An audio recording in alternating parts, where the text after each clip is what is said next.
उदार चरितानां तु वसुधैव कुटुम्बकम्। सारा संसार एक परिवार, दिव्य दृष्टि।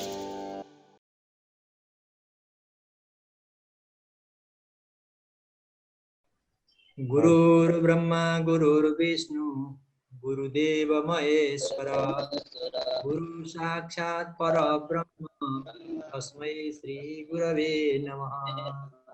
अखण्डमण्डलाकारं व्याप्तं येन चराचरं तत्पदं दर्शितं येन तस्मै श्री गुरवे नमः।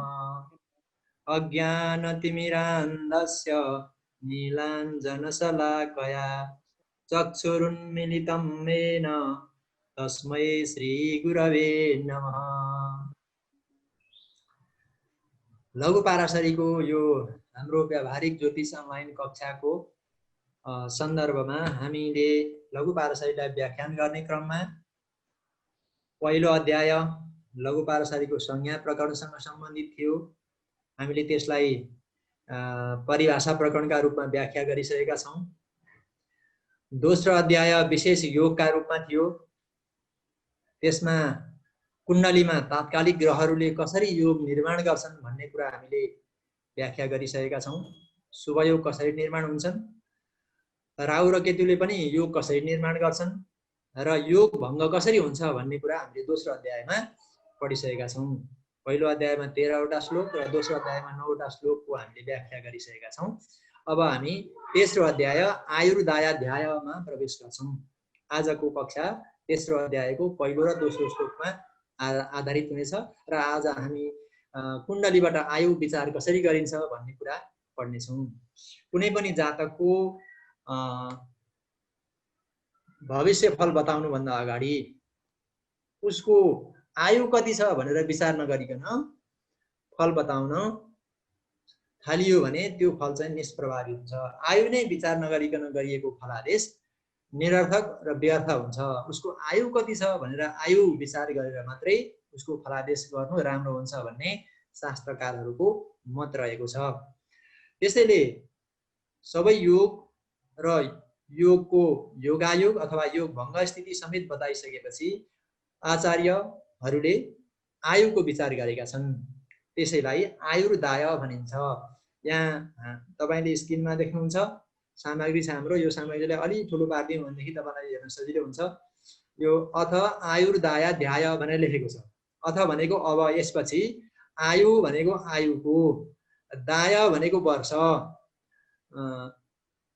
अर्थात् आयुको वर्षसँग सम्बन्धित अध्याय तेस्रोमा आयुको वर्षका बारेमा चर्चा गरिन्छ भनेर हामी यसमा हेर्न सक्छौं। यो शीर्षकले नै त्यही बचाउँछ। आयु भनेको मानिसको आयु, दाय भनेको वर्ष, आयुको वर्ष, आयु नक्षत्रको आयुको वर्ष। हामीले किनभने पहिलो अध्यायमै पढेका छौं ग्राह्य विंशोत्तरी। यसमा चाहिँ पहिला के भनेका छौं भनेदेखि हामीले यहाँ लघु पाराशरी अथवा पराशरको मतमा विंशोत्तरी दशा मात्रै ग्राह्य छन्, अरु दशा ग्राह्य छैनन् भनेर विंशोत्तरी दशाका आधारमा फल बताउने बताइएको छ। त्यही विंशोत्तरी दशाकै आधारमा कुण्डलीमा कुन ठाउँमा आयु हुन्छ र कुन ठाउँबाट आयु मात्र हैन मृत्यु समेत विचार गरिन्छ भन्ने कुरा यो आयुर्दायाध्यायको पहिलो र दोस्रो श्लोकमा प्रतिपादन गरिएको छ। यसलाई हामी सुरुमा आदर्श वाचन गरेर हेरौं, त्यसपछि यसको विवेचना हामी गर्नेछौं। अब यसलाई आदर्श वाचन गरौं। तपाईहरुसँग पुस्तक छ भने पुस्तक हेर्नुस्। तेस्रो अध्यायको पहिलो र दोस्रो श्लोक, छैन भने स्क्रिनमा हेर्नुस्, स्क्रिनबाट पनि देखिन्छ र तपाईहरुलाई स्क्रिनमा मोबाइलमा स्क्रिनशट गरेर राख्दा पनि यो पछिलाई काम लाग्ने हुन्छ। यसलाई आदर्श वाचन गरेर हेरौं। अष्टमं आयुष स्थानं अष्टमाद अष्टमं च यत् तयोरपि व्यस्थानं मारक स्थानमुच्यते तत्राप्याद्य व्यस्थानाद् द्वितीयं बलवत्तरं तदिशिशुस्तत्र गता पापिनस्तेन संयुतः भनेर यसलाई मैले आदर्श वाचन गर्ने। यसको अर्थ पनि हामी केलाउने प्रयास गर्छौं। सुरुको लाइन पहिलो श्लोक पहिलो पंक्तिलाई हेरौँ हामी। अष्टमं ह्यायुष स्थानम् अष्टमादष्टमं चयत्। पहिला यति छ। अष्टमम भनेको लग्नात् अष्टमम स्थानम। यहाँ माथि श्लोकको सुरुमा लेखेको छ है अष्टमम आयुष स्थानम। अष्टमम भनेको लग्नदेखि आठौं, लग्नात् अष्टमम भनेको अष्टमम भनेको लग्नात् अष्टमम, लग्न कुण्डलीमा लग्नदेखि अष्टम आठौं स्थान, अष्टमम स्थानम लग्नदेखि आठौं स्थान। ह्यायुष, यहाँ ह्यायुष छ नि, ह्यामा सन्धि विच्छेद गर्दाखेरि हि आयुष हुन्छ। त्यसैले अष्टमम हि आयुष स्थानम भनेर यसको अन्वय गर्न सकिन्छ। अर्थात् अष्टमम हि आयुष स्थानम उच्यते। अर्थात् अष्टम स्थानम लग्नात् अष्टमम स्थानम एव आयुर्दायस्य स्थानम कथ्यते भन्न सकिन्छ। भनेको लग्नदेखि आठौं स्थानलाई निश्चय पनि आयु वर्षको स्थान भनिन्छ भनेर यो पहिलो पंक्तिको अर्थ हामी लगाउन सक्छौं, अन्वय र अर्थ गर्न सक्छौं। अष्टमम ह्यायुष स्थानम अष्टमाद अष्टमम चयत्, यतिको अर्थ भयो। तयोरपि व्यस्थानम, अब त्यसपछि तल्लो पंक्तिमा हेर्नु। तयोरपि व्यस्थानम, यहाँ अझै बाँकी रह्यो। अष्टमम हि आयुष स्थानम, लग्न कुण्डलीदेखि आठौं स्थान नै आयुको स्थान हो। अष्टमाद अष्टमम चयत्, अब त्यो आठौं स्थानदेखि अर्को आठौं स्थान गन्दै जाँदाखेरि जो हुन्छ त्यो पनि आयु स्थान नै हो भन्न खोजेको। यहाँ दोस्रो पाउमा जस्तै अष्टमम हि आयुष स्थानम, आठौं स्थान नै आयु स्थान हो। अष्टमाद आठौं स्थानदेखि अष्टमम च यत्, आठौं स्थानमा जुन भाव आउँछ, जुन स्थान आउँछ त्यो पनि आयु स्थान नै हो भनेपछि कुण्डलीमा कतिवटा आयु स्थान बतायो यसले? दुईटा आयु स्थान भयो। अष्टमाद अष्टमम भनेको आठौं स्थानदेखि आठौं गन्दै जानुस् त, 8 9 10 11 12 तृतीय स्थान भयो। त्यसैले लग्नदेखि आठौं स्थान पनि आयुको स्थान हो भने लग्नदेखि आठौं स्थान आयुको स्थान, फेरि आठौं स्थानदेखि आठौं गन्दै गन्दै जाँदाखेरि लग्नदेखि तृतीय स्थान जो हो त्यो पनि आयुको स्थान हो। आयुका दुईटा स्थान हुँदा रहेछन् भन्ने कुरा यो माथिको माथिल्लो हरबाट पाइन्छ। अष्टमम ह्यायुष स्थानम अष्टमाद अष्टमम चयत्, अष्टमम आयु स्थान हो। अष्टमदेखि अझै अर्को अष्टम पनि आयु स्थान हो। अर्थात् अष्टमदेखि अष्टम भनेको तृतीय स्थान आयु स्थान हो भनेर हामी भन्न सक्छौँ है। यसको अर्थ स्पष्ट छ। अष्टमम ह्यायुष स्थानम अष्टमाद अष्टमम चयत् भन्नेको अर्थ स्पष्ट छ। अब त्यसपछि तल्लोमा हेरौँ। तयोरपि व्यस्थानम, तयो भनेको यी दुवै है। तयोरपि भनेको अष्टम तृतीयो अपि, आठौं र तृतीय दुवै भनेको। तयो अपि व्यस्थानम, यी दुवैको पनि व्यस्थान भनेको 12औं स्थान, आठौंको 12औं स्थान र तृतीयको 12औं स्थान, ती दुवै आयु स्थान भने तयो भनेको ती दुवै आयु स्थानका, ती दुवै आयु स्थान भनेका आठौं स्थान र तृतीय स्थानको व्यस्थानम भनेको तयोरपि व्यस्थानम भनेको व्यस्थान, आठौं स्थानको व्यस्थान भनेको सातौं स्थान र तृतीय स्थानको व्यस्थान भनेको द्वितीय स्थान। मारक स्थान उच्यते, त्यसलाई मारक स्थान भनिन्छ। आठौंदेखि 12औं भनेको लग्न कुण्डलीबाट सातौं स्थान, तृतीयदेखि 12औं स्थान व्यस्थान भनेको लग्न कुण्डलीबाट दोस्रो स्थान, लग्न भावबाट दोस्रो भावलाई के भनिँदो रहेछ? मारक स्थान उच्यते, मारक स्थान भनिन्छ। यसरी यी दुवै आयु स्थानको व्यस्थान अथवा सप्तम स्थान र द्वितीय स्थानलाई मारक स्थान अथवा मारक ग्रहको स्थान भनिन्छ।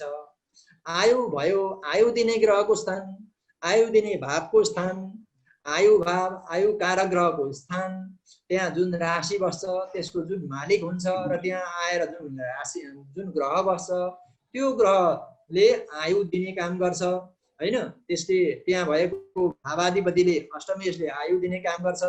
त्यहाँ देख्ने, त्यहाँ बस्ने, त्योसँग सम्बन्ध राख्ने अरू ग्रहले पनि आयुमा घटबड गर्ने काम गर्छन्। त्यसैले आयु स्थान आठौं स्थान पहिलो आयु स्थान हो त्यसबाहेक अर्को विक्रम स्थान अर्थात् तृतीय स्थान पराक्रम स्थान पनि पराक्रमलाई बाधा गर्ने, पराक्रमलाई हानि गर्ने हुनाले त्यसलाई पनि के भनिन्छ? आठौं स्थान भनिन्छ।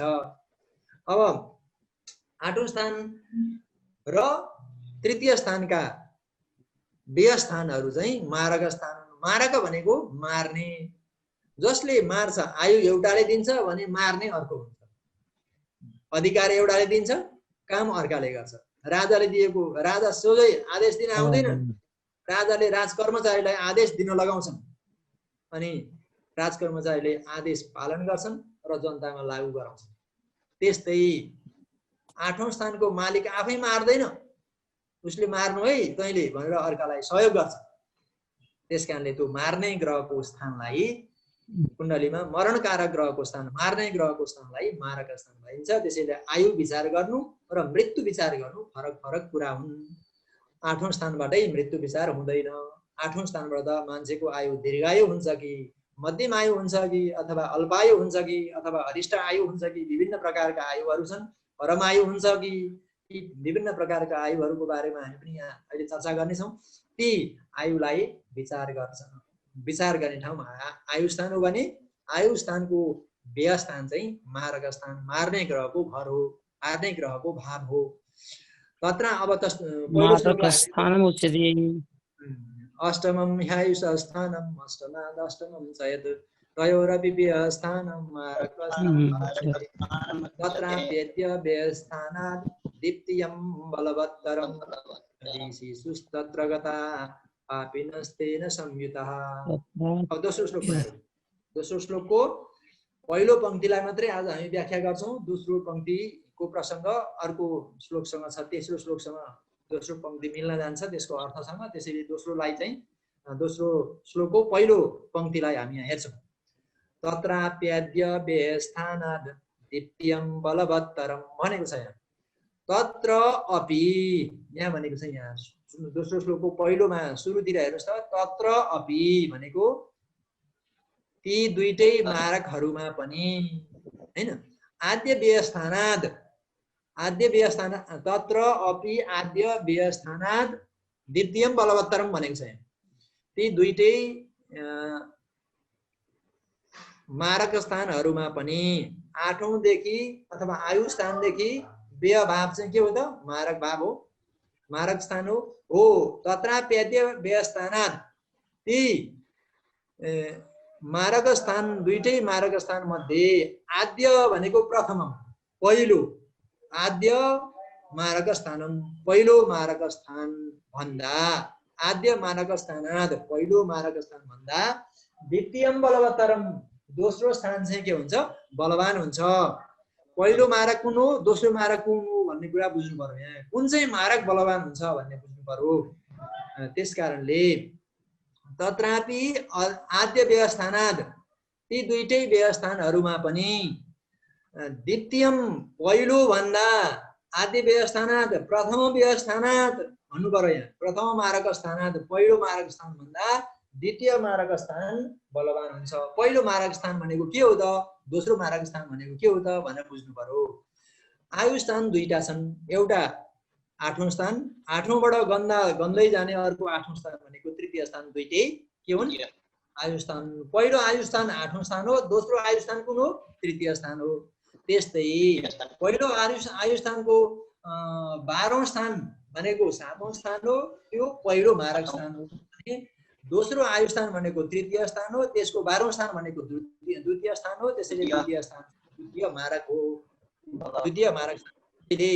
पहिलो मारक स्थान 7औं स्थान भन्दा दोस्रो मारक स्थान लग्नदेखि द्वितीय स्थान चाहिँ द्वितीयम बलवत्तरम, दोस्रो मारक स्थान चाहिँ बलवान मारक हुन्छ।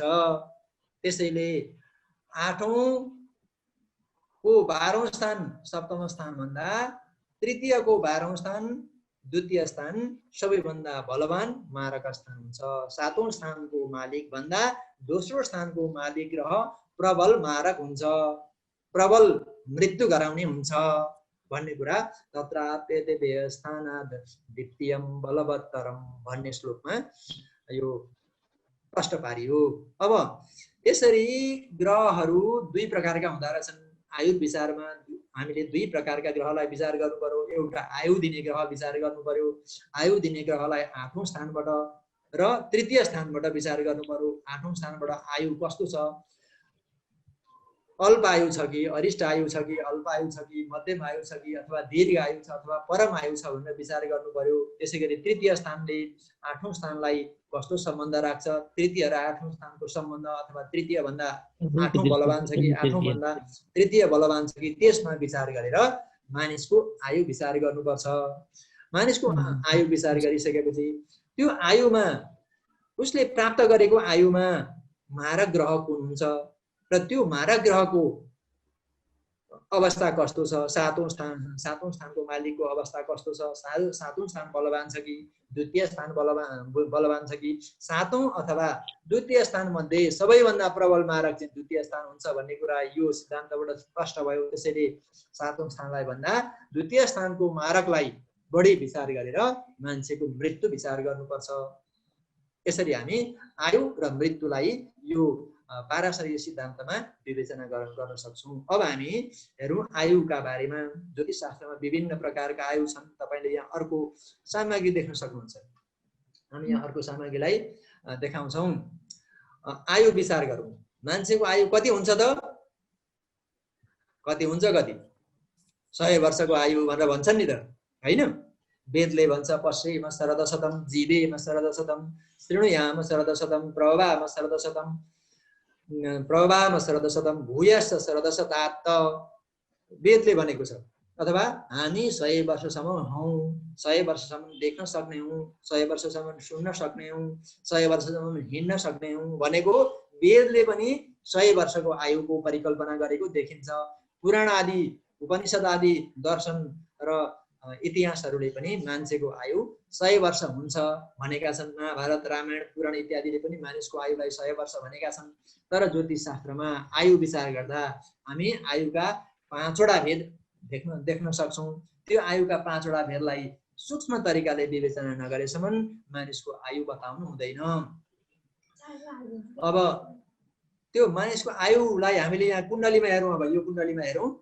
यहाँ कुण्डलीमा 8औं स्थान आयु स्थान, त्यसैगरी तृतीय स्थान पनि आयु स्थान, अघि भनेको 8औं स्थानदेखि 8औं स्थान अष्टमात् अष्टमं चयत, अष्टमम आयुष स्थानम अष्टमात् अष्टमम चयत भन्ने श्लोकलाई यही कुण्डलीमा प्रयोग गरेर हेरौँ हामी।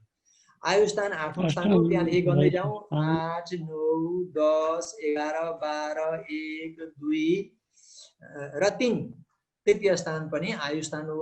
8औं स्थान र तृतीय स्थान आयु स्थान भए। तयोरपि व्ययस्थानम मारक स्थानम उच्यते भन्ने सिद्धान्त अनुसार यो 8औं स्थान र तृतीय स्थानको व्ययस्थान भनेको 12औं स्थान, 8औं को 12औं स्थान 7औं स्थान, तृतीयको 12औं स्थान द्वितीय स्थानमा मारक स्थान भनेर लेखिएको छ। यो तपाईहरुलाई बुझ्न सजिलो छ यहाँबाट। अब यो 7औं स्थान र दोस्रो स्थानमा पनि तत्राप्यते व्ययस्थानात् दीप्तियं बलवत्तरम भन्ने आयो है। तत्रापि आद्य व्ययस्थानात्, यसमा पनि आद्य व्ययस्थानात् भनेको पहिलो व्ययस्थान भन्दा, पहिलो व्ययस्थान 7औं स्थान भन्दा दोस्रो व्ययस्थान मारक स्थान चाहिँ सबैभन्दा प्रबल मारक स्थान हुन्छ। 7औं स्थान भन्दा दोस्रो स्थान बढी मारक स्थान हुन्छ भनेर भनियो। यसरी अब यो आयु र मारकलाई कुण्डलीमा यो स्थानबाट आयु तृतीय र 8औं स्थानबाट अनि मारक 7औं र द्वितीय स्थानबाट विचार गर्ने भन्ने सिद्धान्त भइसकेपछि मानिसको आयु चाहिँ कति त भन्ने विभिन्न आचार्यहरूको मत छ है। पराशरकै मतमा पनि मानिसको परम आयुलाई हामी विचार गर्न सक्छौं। यहाँ यो श्लोकमा उल्लेख गरिएको छैन। यो श्लोकमा आयु विचार गर्ने मात्रै भनिएको छ। आयुको वर्ष चाहिँ उल्लेख गरिएको छैन। कति वर्ष हो त आयु? ज्योतिष शास्त्र अनुसार मान्छेको अल्प आयु कति हो, मध्यम आयु कति हो, दीर्घ आयु कति हो भनेर विवेचना गरिएको छ। यो स्क्रिनमा तपाईहरुले देख्न सक्नुहुन्छ। नराणाम आयुर्भेदा भनेर मानिसको आयुका प्रकार भनेर यहाँ छुट्याइएको छ। अन्य अन्य ग्रन्थमा जैमिनी सूत्रमा, त्यसपछि जातक पारिजात अनि कल्याण वर्माको सारावली जस्ता ग्रन्थहरूमा आयुका भेदहरूको बारेमा उल्लेख गरिएको छ। जातक पद्धतिमा पनि यो आयुका भेदहरूको उल्लेख गरिएको छ। बृहत जातकमा रामहेरले पनि आयुको आयुका बारेमा आयु अध्यायमा छुट्टै चर्चा गरेका छन्। ती सबै आचार्यहरूको मतलाई समेत हेरेर हामीले पराशरको मतलाई अनुसरण गर्नुपर्छ। त्यसअनुसार आयु 5 प्रकारका हुन्छन्। तपाईहरुले यहाँ देख्न सक्नुहुन्छ है। यी 5 प्रकारका आयुमा पहिलो आयु अरिष्ट आयु हो। यो अरिष्ट आयु भनेको के हो त? अरिष्ट आयु भनेको बाल ग्रह आदिबाट पीडित भएर विभिन्न किसिमका बाल्य अवस्थामा 12 वर्षसम्म बालकले प्रकृतिसँग लड्नुपर्छ, जुझ्नुपर्छ। उसलाई अनेक किसिमका सरुवा रोगहरू भए हैन, त्यसपछि सरुवा रोग, त्यसपछि उसले उसको शरीरको क्षमताले प्रतिरोधात्मक क्षमताको विकास गर्न नसकुन्जेलसम्मको अवस्थालाई बालग्रहादि पीडित अवस्था भनिन्छ। 12 वर्षसम्म मानिस बालक चाहिँ के हुन्छ? त्यो बालग्रहादिद्वारा पीडित हुन्छ। ज्योतिषशास्त्रमा त्यसलाई बालग्रहादि भनिएको छ भने आजको सन्दर्भमा उसको शारीरिक रोगसँग लड्ने क्षमताको विकास पूर्ण रूपमा विकास नभएसम्मको समयलाई लिन्छ। त्यो 12 वर्षसम्मको समय हो। त्यसैले 12 वर्षसम्मका बालकहरूलाई आजभोलि अनेक प्रकारका खोपहरू दिने चलन छ। ती खोपहरूले कतिसम्म उसको आयुलाई सुरक्षित गर्न सकेका छन् त्यसको अध्ययनको पाटो अर्कै छ। मेडिकल साइन्सले त्यसको अध्ययन गर्छ। ज्योतिषशास्त्रले चाहिँ अब जन्मिएको 2 महिना, पहिलो महिना, दोस्रो महिना, तेस्रो महिना, चौथो महिना गर्दै 1 वर्ष, 2 वर्ष, 4 वर्ष, 8 वर्ष, 12 वर्ष यी प्रत्येक वर्षमा बालकका अरिष्ट हुन्छन् भनेर अरिष्टाध्यायमा विचार गरिन्छ। त्यसकारणले अरिष्ट बालकलाई कुण्डलीमा, उसको कुण्डलीमा अरिष्ट छ कि छैन भनेर 6औं स्थान, 8औं स्थान, 12औं स्थानबाट अरिष्ट विचार गरिन्छ। राहुकृत अरिष्ट, राहुले बनाउने अरिष्ट हैन, अनि शनिकृत अरिष्ट, शनिले निर्माण गर्ने अरिष्ट, त्यसैगरी त्यो अरिष्ट चन्द्रमाले निर्माण गर्ने चन्द्रकृत अरिष्ट भनेका कुण्डलीका विभिन्न भावहरूमा चन्द्रमा, शनि, सूर्य, त्यसपछि राहु जस्ता ग्रहहरू बस्दाखेरि कहाँ के अरिष्ट हुन्छ भनेर अरिष्टाध्यायमा छुट्टै विचार गरिन्छ। त्यो छुट्टै विवेचनाको बाटो हो। त्यस्तो आयुलाई अरिष्ट आयु छ कि छैन भनेर पहिला अरिष्ट विचार गरिसकेपछि मात्रै व्यक्तिलाई हामीले के गर्नुपर्छ? बालकलाई अथवा त्यो जातकको अरु फल विचार गर्नुपर्छ, अरु आयु विचार गर्नुपर्छ। अब अरिष्ट आयु छैन, कुण्डलीमा हेर्दाखेरि अरिष्ट देखिएन, अरिष्ट आयुबाट उसको आयु घात हुने देखिएन भनेदेखि अथवा अरिष्ट आयुले उसलाई बाधा पार्ने देखिएन भने अनि उसको अल्पायु विचार गर्नुपर्छ। त्यो कुण्डलीमा अल्पायुको छ कि भनेर विचार गर्नुपर्छ। अल्पायु उसको जन्मदेखि अथवा 12 वर्षदेखि 32 वर्षको समयलाई अल्पायु भनिएको छ जैमिनी सूत्र अनुसार। त्यसकारणले 12 वर्षसम्म बाल ग्रहबाट पीडित भएर ऊ बाँचेको छ भने अब 32 वर्षसम्म उसको आयु अल्पायु छ कि भनेर हामीले विचार गर्नुपर्छ। त्यसरी 33 देखि 64 वर्षसम्मको आयुलाई मध्यम आयु भनिएको छ। त्यो मध्यम आयुमा पनि हामीले प्रबल मध्यम आयु अन्तिमसम्मको समय हो। 56 देखि 64 वर्षसम्मको प्रबल मध्यम आयु मानिन्छ। हो त्यो मध्यम आयुमा उसले कस्तो आयु, मध्यम आयु कति प्राप्त गरेको छ त्यो विचार गरिसकेपछि अनि उसको दीर्घायु विचार गर्नुपर्छ। उसको दीर्घायु 65, मानिस सबै मानिसको दीर्घायु 65 वर्षदेखि माथि हो। 65 वर्षदेखि 96 वर्षसम्मको आयुलाई दीर्घायु भनिन्छ र वेदले भने अनुसार वेदोक्त दीर्घायु चाहिँ 65 वर्षदेखि माथि 100 वर्षसम्म हो। अथवा हाम्रो ज्योतिषशास्त्रीय परम आयु चाहिँ 120 वर्ष हो। मानिसको पूर्ण आयु चाहिँ कति हो त? 120 वर्ष हो। अब यो 120 वर्ष आयु चाहिँ पराशर को मत अनुसार नै हो, पाराशरी होरा शास्त्र अनुसार हो। त्यसैले पाराशरी होरा शास्त्रमा चाहिँ विंशोत्तरी दशाको उल्लेख गरिएको छ। विंशोत्तरी दशा अनुकूलको वर्ष परमायुलाई 120 वर्ष मानिएको छ। विंशोत्तरी दशाको वर्ष पनि 120 नै हुन्छ भने मानिसको परमायुलाई पनि पाराशरीय होरा शास्त्रमा 120 वर्ष नै भनिएको छ। अब हाम्रो पूर्वीय वैदिक दर्शन, वैदिक जीवन पद्धतिमा मानिसका 4 खण्डलाई देखाइएको छ। मानिसका 4वटा पुरुषार्थ हुन्छन्। ती 4वटा पुरुषार्थलाई 4 खण्डमा हामीले पूरा गर्नुपर्छ। हाम्रा 4वटा पुरुषार्थ छन्। एउटा धर्म, अर्थ, काम र मोक्ष। यी 4 पुरुषार्थ छन् भने जीवनका 4 खण्ड छन्। ती 4 पुरुषार्थलाई 4 खण्डमा हामीले प्राप्त गर्नुपर्छ। तिनको कर्म गर्नुपर्छ, त्यो अनुसारको कर्म गर्नुपर्छ। प्रथम खण्ड भनेको ब्रह्मचर्य, दोस्रो खण्ड भनेको गृहस्थ, तेस्रो खण्ड भनेको वानप्रस्थ र चौथो खण्ड भनेको सन्यास। यी जीवनका 4 खण्डहरू हुन्। यिनी जीवनका 4 खण्डहरूमा 25-25 वर्षको आयुलाई विभाजन गरेर वेदोक्त 100 वर्षको आयुलाई दीर्घायु भनेर पुराण आदि शास्त्रहरूले, वेद आदि श्रुतिहरूले उल्लेख गरेका छन्। त्यसैले यसै आधारमा हामीले मानिसको आयुलाई स्थूलदेखि सूक्ष्म हुँदै हुँदै हुँदै अथवा सूक्ष्म सूक्ष्म सूक्ष्म हुँदै हुँदै मानिसको आयु यति वर्षको हुन्छ, यो जातकको आयु यति वर्षको हुन्छ र यो ग्रहको समयमा यसरी यसको मृत्यु हुन्छ भनेर हामीले विचार गर्नुपर्छ। यो चाहिँ आयु विचारसँग सम्बन्धित कुरा भयो। अब हामीसँग लगभग समय धेरै छैन। तपाईहरुले यसका बारेमा धेरै जान्नु पनि भएको छ। भर्खर शास्त्रको प्रवेश गर्दै हुनुहुन्छ, नयाँ ज्योतिष शास्त्रमा प्रवेश गर्दै हुनुहुन्छ भने यो आयुको अध्याय तपाईहरुले विशेष रूपमा अध्ययन गर्नुहोला। अरिष्ट र आयु विचार नगरिकन गरिएको योगको फल बताइएको छ भने त्यो फल निष्प्रभावी हुन्छ, त्यो फल नहुने हुन्छ। कुनै मान्छेले योग चाहिँ 80 वर्षमा प्राप्त गर्ने होला, उसको आयु चाहिँ 60 वर्षमै सकिएको होला। त्यसैले 80 वर्षमा योगको फल भविष्यवाणी गरियो भने हाम्रो त्यो भविष्यवाणी चाहिँ के हुन्छ, शास्त्र विरुद्ध पनि हुन्छ र त्यो चाहिँ असमर्थ ज्योतिषी पनि हुन्छ।